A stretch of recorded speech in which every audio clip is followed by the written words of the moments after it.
Welcome back to our second lesson in our Stick to the Scripture study. This is going to be Act 2, which is called Which Kingdom Seen? And in coming back to this fun and glorious portion of Scripture, I want to get right into it. But first, just a quick recap.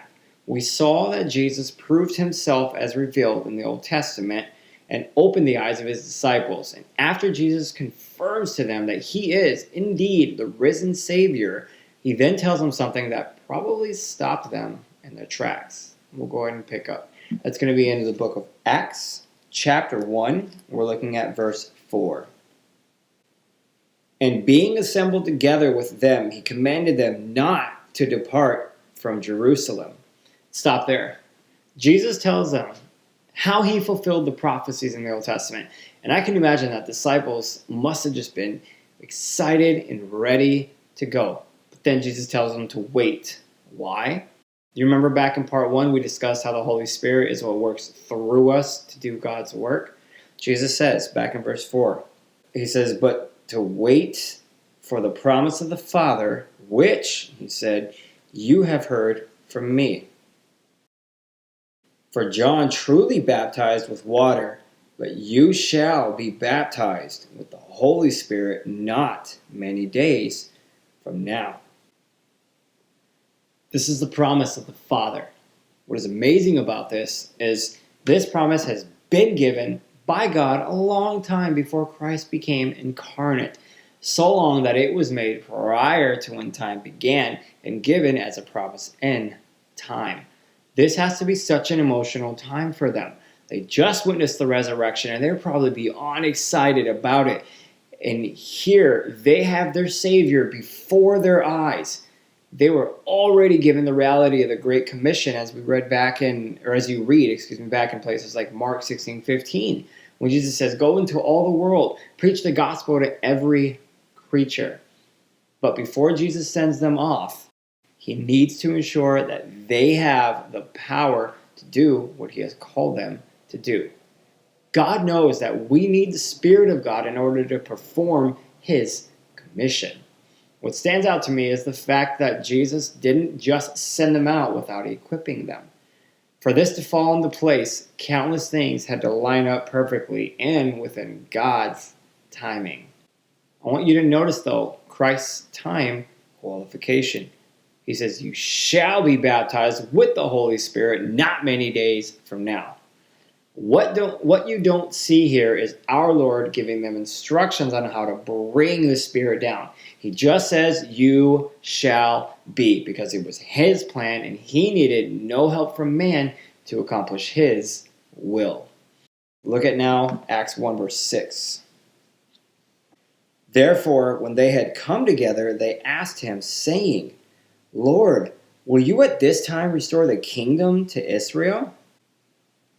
Now, this was asked by them because the Jewish thought of the Messiah was that he was going to set up his kingdom on earth the first time he came. And I can't say I blame them. However, they don't have the timing right. And by looking through some of the old prophecies, it is difficult to discover those things on when the timing will be. The coming of the Holy Spirit was a mystery in itself, especially concerning the baptism into the body of Christ. And you see that when you look at 1 Corinthians chapter 2. And this in part is why Paul tells us in verse 9 where he says, eye has not seen, ear has not heard, nor has entered into the heart of man the things which God has prepared for those who love him. Then immediately in the next verse he says, but God has revealed them to us through his Spirit. For the Spirit searches all things, yes, the deep things of God. Some have critiqued the disciples by claiming that this was a foolish question where they ask, hey, is this when you're going to start reigning? But I beg to differ. Let's camp here for just a little bit so we can understand why this was such a prominent expectation of him. Let's look at a few verses in the Old Testament to see where they got this idea from. If you go all the way back to Genesis chapter 49, you'll see that when Jacob comes to a point where he's giving his blessings to the 12 sons, right, of Israel. And again, 49, if you look at verse 10, he says this. The scepter shall not depart from Judah, nor a lawgiver from between his feet, until Shiloh comes. And to him shall be the obedience of the people. The scepter represents the sovereignty of a ruler. That name, Shiloh, is a wonderful word, and it only is used once in the entire Bible. It is here. It's a little bit difficult to put exactly what it means into a succinct manner. But the word here is used for a tranquility, but it's not for the feeling of it. It is as to say the person is tranquility. Also means that which belongs to him. And it makes it seem like when you look at this in English, this term points backwards in the verse. So let's turn it around for us English speakers, and it would look something like this. It would say, until this one of peace comes, the scepter shall not leave Judah, nor a lawgiver. The same one is the promised seed from Genesis 3:15. We see this attribute of a scepter in the Psalms as well. The wording is a little bit different, but you can go to places like Psalms 2:9 where we read, you shall break them with a rod of iron. This rod of iron is confirmed when this verse is quoted in Revelation chapter 2 in the same manner. Kings had these, and it was a sign of sovereignty and rule. You recognize that. It's the scepter that they hold. If you look at even at Isaiah 9:6, it's another passage where, again, I don't blame them for thinking that God was going to come down as Christ and rule the first time. I mean, let's be honest. They've been in captivity over and over and over again when you read the Old Testament. And even when Christ came, they were second-class citizens under Roman rule. But Isaiah 9, if you read verse 6, for unto us a child is born, unto us a son is given, and the government will be upon his shoulder.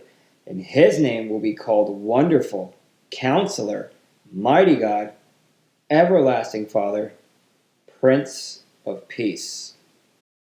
That portion of the verse which says the government will be upon his shoulders is the most likely candidate in my mind as to why the Jews believed that he would overthrow the Romans and the rest of the enemies around them when he came the first time. They're not wrong for interpreting this portion to mean Christ would be king and rule. But again, it's just not the right timing in the physical. It's not the millennial kingdom. They believe this so much that this verse in Acts 1 is not the first time that Jesus was asked or attempted to be forced to take the throne. If you go to John chapter 6 and verse 15, you read about Jesus perceiving that the people he was speaking to were about to come and take him and force him to be king. And you read that he departs up to the mountain by himself. They had this dream of him ruling on earth. And we can understand further when John the Baptist came and fulfilled the prophecy from Isaiah 40. If you look at Luke chapter 3 and you go to verses 4 through 6, you read this.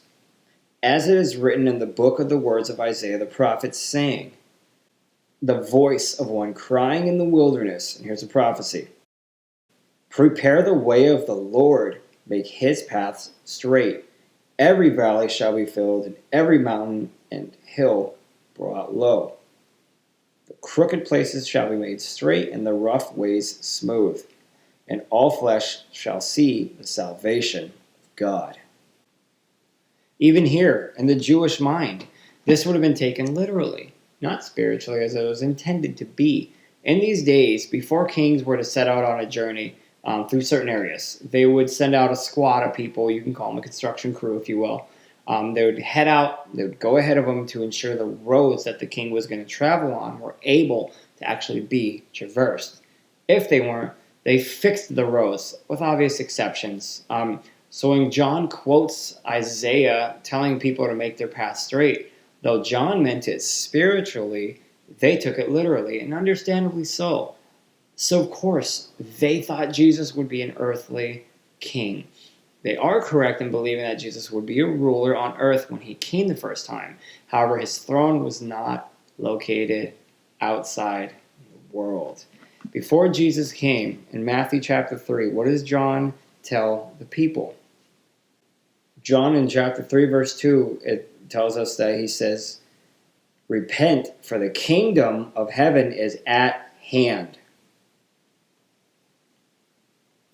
If you look later after the temptation in chapter 4, verse 17, Jesus himself comes and he says, it tells us, from that time Jesus began to preach and to say, repent, for the kingdom of heaven is at hand. Jesus is the King of kings.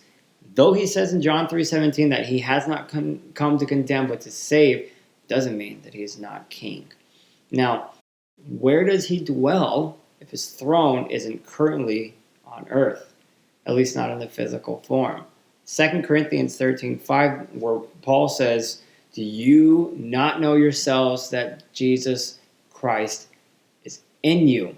Romans 8:10-11 says, if Christ is in you, the body is dead because of sin, but the spirit is life because of righteousness. But if the spirit of him who raised Jesus from the dead dwells in you, he who raised Christ from the dead will also give you life to your mortal bodies through his spirit who dwells in you. When you receive Christ as your Lord and Savior, implied in receiving him as Lord means setting him as a ruler in your heart. This is beyond important to understand. So when Jesus said the kingdom was at hand, I believe this is part of what he meant.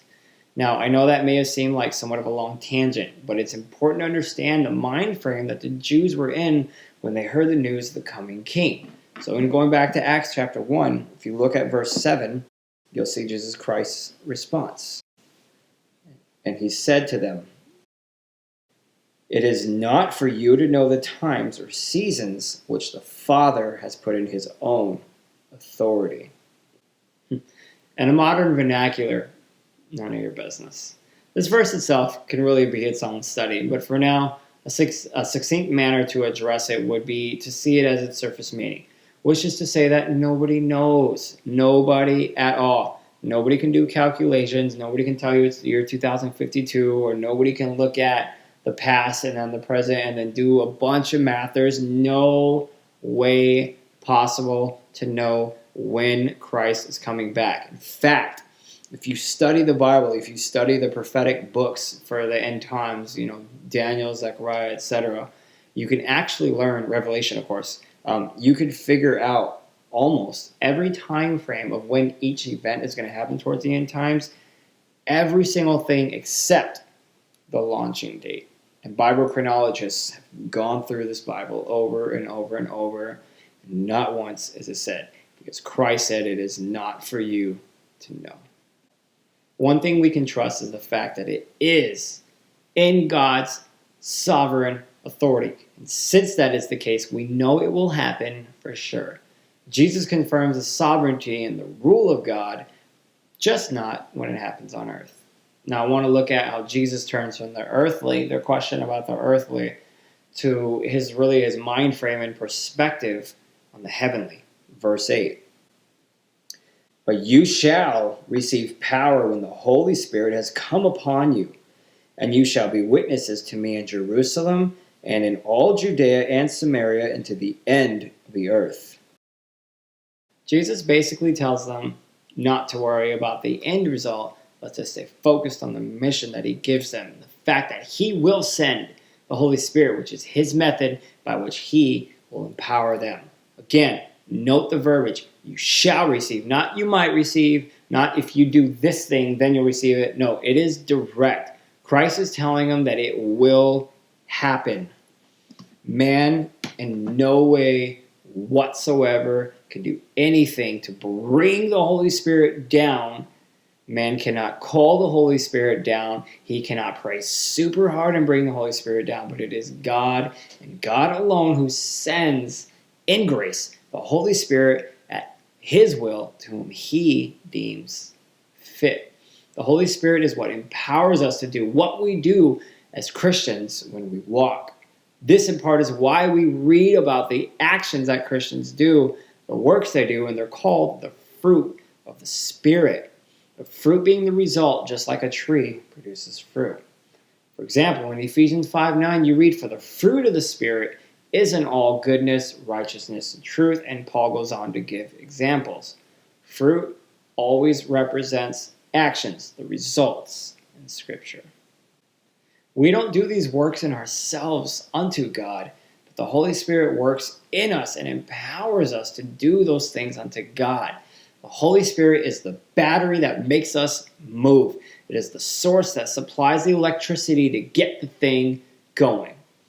Now, in this passage, after this conversation, you remember Jesus then ascends to heaven, and the disciples return back to the upper room. Now, some suggest it was the same room, and to me, it seems logical due to how they lodged back in these times, and especially during and immediately after the Passover, because the city would be jam-packed.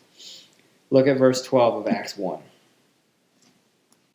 Then they returned to Jerusalem from the mount called Olivet, which is near Jerusalem, a Sabbath's day journey. A real quick footnote on this. We read a Sabbath's day journey. This doesn't mean that this was on the whole day of the Sabbath. Rather, this was a designated amount of length that one could journey on the Sabbath. And the Olivet Mountain wasn't farther than that. It's just a phrase to note the distance. Verse 13. And when they had entered, they went up into the upper room where they were staying.